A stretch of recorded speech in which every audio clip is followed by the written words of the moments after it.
Hi, my name is Candice, and October is the month that they celebrate Domestic Violence Awareness Month.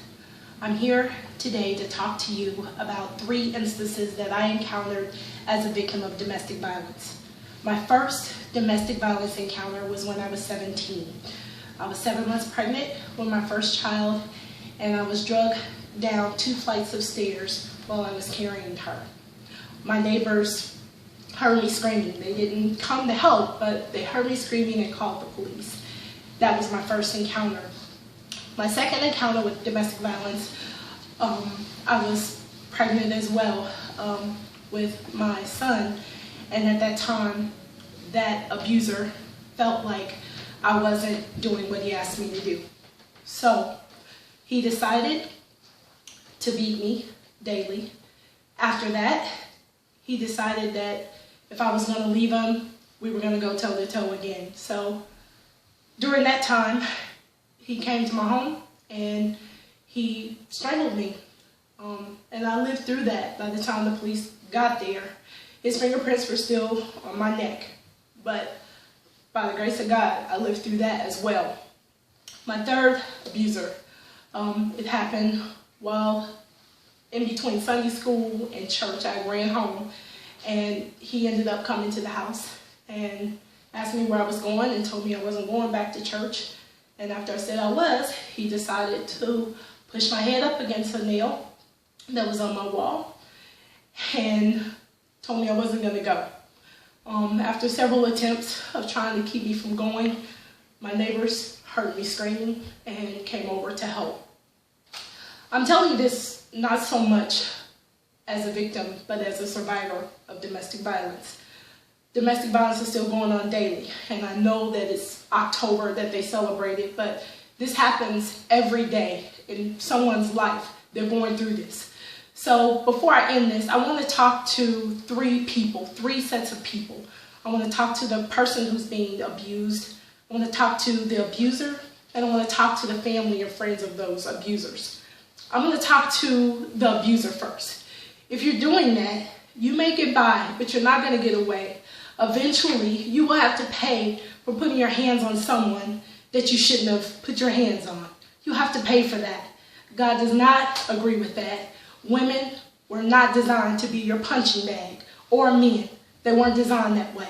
So I'm asking you, please keep your hands off of that person. Go back to that person, ask for forgiveness, and turn away from doing that. Find another avenue, another channel. You don't have to put your hands on that individual to prove a point or to get control.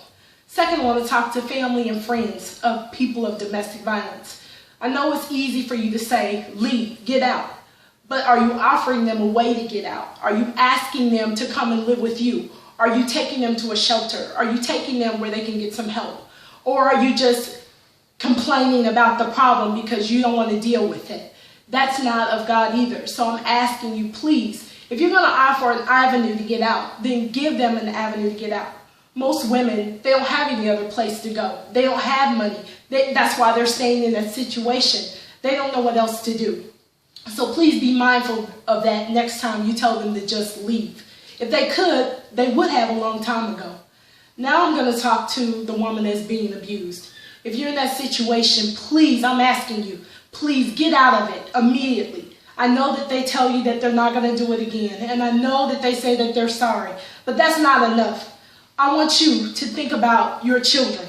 Don't think so much just about yourself, but think about those children that you are involving in that. Children never forget those things. They grow up with insecurities. They grow up thinking that they're ugly and they're not wanted or what have you, and that it's okay for men to whoop on them. It's not. It's not okay for a man to put their hands on you.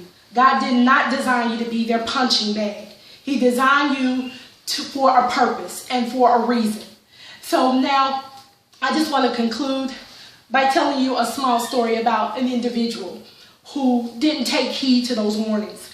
There's a young lady back in my hometown in Wichita, Kansas, who lost her life to domestic violence. Her husband kept threatening that I'm going to kill you. I'm going to put a gun in your head. I'm going to do this. I'm going to do this. And you know what? She didn't take heed to those warnings. One thing I'm going to tell you, what a man or woman jokes about the most is generally what they're serious about. So don't take that lightly. If they say they're going to do it, take it mom, one day, they might just do it. This individual did that. He shot this young lady. We call her baby sister. And to protect her identity or what have you from her family, that's what we're going to stick with, baby sister. Baby sister had 9 children. She hadn't even turned 40, but she had 9 children. And 7 boys, 2 girls. Now those children are without their mom. That man did what he thought, shot her in the head and killed her. She's gone. Can't bring her back. Her family devastated. This man took their mom. So I'm begging you, I'm asking you, please. Domestic violence happens every day, but you don't have to be a part of it. And those of you who are sitting around watching, please encourage these people to get out of that situation. It was only by the grace of God that my children and I survived what we survived.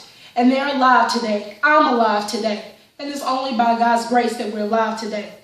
So I'm just going to introduce you to them really quick so that you can see how Christ blessed us all to be able to get through that.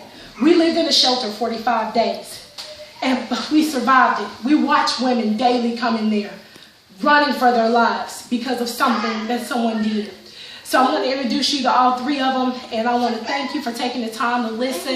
And please, those of you who don't have a relationship with Christ, please look to Christ and gather one. He will help you get through this situation. So I'm going to introduce all of us, and I want to show you a special, even extra special blessing that I got.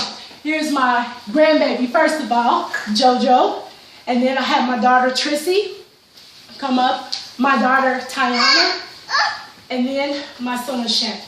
So from our family to yours, please make this be a time that you go and you speak with that individual that's being abused and stop domestic violence today.